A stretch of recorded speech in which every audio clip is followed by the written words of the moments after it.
Video kana keessatti kan isinitti agarsiisu dhaggeeffattoota kan akkuma asirratti argartan bilbila keessan hundi keessanuu paataarniidhaan cufattanii paataarni bilbila keessanii yeroo itti galchitan haala kana iskiriinii bilbila keessanii irratti ni mul'ata. Akkuma asirratti argartan baay'ee keessan argaa jirtan jedhee yaada. Iskiriinii irratti yeroo paataarnii kana itti galchu ni mul'ata jechuudha. So namni cinaa jiru salphumatti paataarniin kun ni mul'ata. 5 yeroo itti galchuu ni mul'ata, 6 yeroo itti galchuu ni mul'ata, 7 yeroo itti galchuu ni mul'ata. So namni cinaa jiru paataarnii yookaan piinii bilbila kan koo ittiin cufadhe salphumatti beekuu ni danda'a. Fakkeenyaaf bilbila keessan hundi keessanuu paataarniidhaan cufattanii paataarni bilbila keessanii yeroo itti galchitan haala kanaan iskiriinii bilbila keessanii irratti ni mul'ata. Akkuma asirratti argartan baay'ee keessan argaa jirtan jedhee yaada. Iskiriinii irratti yeroo paataarnii kana itti galchu ni mul'ata jechuudha. So namni cinaa jiru salphumatti paataarniin kun ni mul'ata. 5 yeroo itti galchuu ni mul'ata, 6 yeroo itti galchuu ni mul'ata, 7 yeroo itti galchuu ni mul'ata. So namni cinaa jiru paataarni yookaan piinii bilbila kan koo ittiin cufadhe salphumatti beekuu ni danda'a. Fakkeenyaaf kan koo inni kan koo kan ittiin cufadhe fakkeenyaaf kan koo akkuma asirratti argartan 11 40 dha. So namni cinaa jiru yeroo an barreessu ni arga. Haala kanaan salphumatti keessanii seenaa jechuudha. So dhaggeeffattoota kan koo paataarni bilbila keessanii kana akkaataa ittiin dheeffatan yeroo itti barreessitan akka hin mul'anne. Fakkeenyaaf 5 yeroo barreessu ni mul'ata, 6 yeroo barreessu ni mul'ata, 7 yeroo barreessu ni mul'ata jechuudha. Nama cinaa jirutti paataarni kana yeroo an barreessu akka hin mul'anne akkaataa ittiin gochuu dandeessan isinitti agarsiisa. Lammaffaa irratti immoo kan isinitti agarsiisu dhaggeeffattoota koo bilbila tokko yoo namni isiniif bilbile fakkeenyaaf akkuma asirratti argartan namni naaf bilbilaa jira. Ringitooniin kun haala kan kootu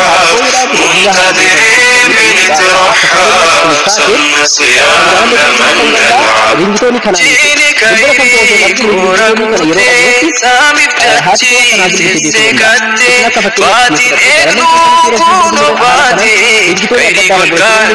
akkaataa ittiin sirreeffachuu dandeessan isinitti agarsiisa. Gara barnoota keenyaatti osoo hin ceenu warroonni yeroo jalqabaatiif gara YouTube channel kanaatti dhuftan subscribe gochuudhaan gara maatiiwwan keenyaatti dabalamana viidiyoo kana like share gochuudhaan hiriyoota keessaniin dhaqqabaadha. Gara barnootichaatti.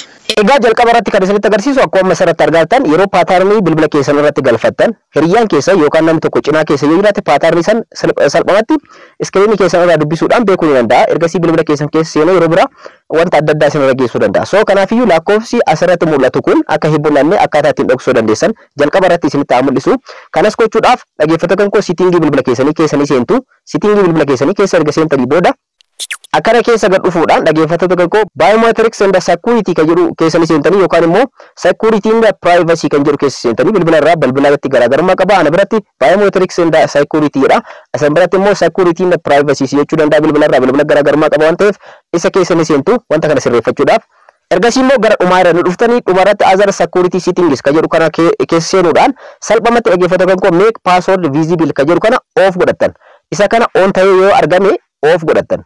Yeroo of godhatanitti dhaggeeffattoota koo paataarni bilbila keessanii yeroo itti galchitan salphumatti namni kamiyyuu isin cinaa yoo jiraate beekuu ta'ee arguu hin danda'u. Fakkeenyaaf isa kana sirreessee amma isinitti agarsiisa. Fakkeenyaaf biratti yeroo isinitti agarsiisu dhaggeeffattoota koo paataarni keessan yeroo itti galchitan jaha fakkeenyaaf yeroo barreessitan jaatu mul'ata. Amma hin mul'atu akkuma asirratti argatan. Lakkoofsi an barreessu hin mul'atu jechuudha. Iskiriinii irratti bakka kana irratti hin mul'atu. So haala kanaan akkanatti dhoksuu ni dandeessanii. Namni isin cinaa taa'u asirratti dootii qofa mul'ata malee lakkoofsi yeroo an barreessu hin mul'atu jechuudha. So haala kanaan sirreeffachuu dandeessanii itti fayyadama. Inni lammaffaa immoo dhaggeeffattoota koo akkuma iskiriinii irratti argartan namni yeroo isiniif bilbilu ringitoonii adda addaa irra kaa'achuudhaan namni sun eenyu akka isiniif bilbila keessan osoo hin argin sagalee qofaan yookaan ringitoonii qofaan yookaan sagalee irra kaa'atan qofaan adda baafachuu ni dandeessanii. Kanas gochuudhaaf dhaggeeffattoota koo my phone kan jedhu aappii kana keessanii seentu. Ergasii immoo contacts kan jedhu keessanii seentanii. Ergasii immoo dhaggeeffattoota koo akkuma asirratti argartan bakka kanarratti nama ringitoonii kana irra kaa'achuu barbaadan tokko ni filattan. Fakkeenyaaf lakkoofsa asirratti argamu kana keessaa fakkeenyaaf isa tokko filadhee jira.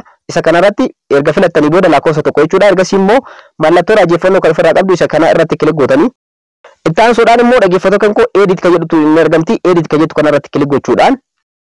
Ergasii immoo akkana keessa gad dhufuudhaan view more kan jettu ni argamti. View more kan jettu kanarratti kilik gootan. Ergasii akkana keessa gad dhuftanii information adda addaa bakka itti guutan keessa erga gad dhuftanii booda ringtone kan jettu ni argattan jechuudha. Ringtone kan jettu sanarratti kilik gootanii. Ergasii immoo akkuma asirratti argartan Galaxy mataan isaa bilbila keessan kan isiniif qopheesse kan adda addaa jira. Isaan kanneen keessaa filachuu ni dandeessan. Isa amma dhagaa jirtan jechuudha. Kan adda addaatu jira. So isaan kanneen keessaa filachuu dandeessan. Akkanumallee kan kana biratti fayyadamaa turtan isaan keessaa tokko filachuu dandeessan. Fakkeenyaaf ani isa kana filadhee jira. Akkanumallee gaalaarii keessan irraa filachuu barbaadan asirra dhuftanii mallattoo iddoo kanarra kilik gochuudhaan ergasii immoo gaalaarii keessan irraa muuziqaa adda addaa manzuuma adda addaa wanta adda addaa filachuu dandeessanii akkuma asirratti argartan baay'eetu jira jechuudha muuziqaa adda addaa albamii keessan irraa jechuudha muuziqaa adda addaa filachuu dandeessan kan barbaadan jechuudha isaan kanneen keessaa kan barbaadan irra kaawwachuudhaan itti fayyadamuu ni dandeessanii jechuudha dhaggeeffattoota koo kanneen keessaa kan asirratti filattan erga filattanii booda tokkocha keessaa ni filattanii fi fakkeenyaaf isa kana filadhee jira isa kana yeroo hundayyuu manzuumaan kun yeroo dhaga'utti nama ana asirratti filadheef kanattu naaf bilbilaa jechuudha fakkeenyaaf isa kana filadhee jira ergasii immoo seef gootan of duuba deebitanii seef erga gootanii booda sagalee kana yeroo dhageettan yeroo hundayyuu jechuudha dhaggeeffattoota koo yeroo isiniif bilbilu fakkeenyaaf sagalee kana dhaggeeffattoota koo akkuma yeroo naaf bilbilu sagalee kana hunda isaatii seenuudhaan sirreeffachuudhaan itti fayyadamuu ni dandeessanii kontaaktii keessan keessa seentanii ergasii immoo dhaggeeffattoota koo nama barbaadan ni filattanii fi ergasii riingitoonii bifa nama isin agarsiise kan garagaraa irra kaayachuudhaan salphamatti eenyu akka isiniif bilbila keessan osoo hin kaasin beekuu ni dandeessan riingitoonii san qofaan jechuudha so itti fayyadamaadha.